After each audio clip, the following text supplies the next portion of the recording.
Hi guys, welcome back to our channel Creativity and Art. This video I will make a DIY for teacher screen.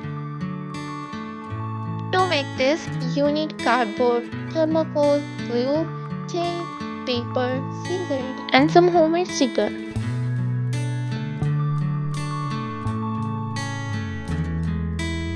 After completing this, you should cover them with paper.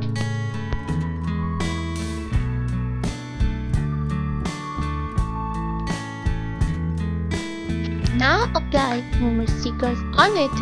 These all stickers are related to teachers.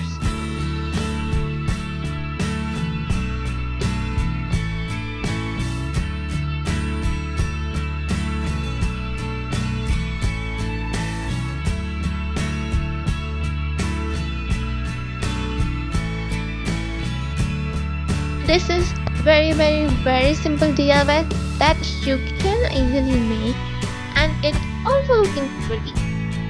If you really like it, then go and subscribe to our channel, like and share it with your friends so they can also make it. Thanks for watching. Bye bye.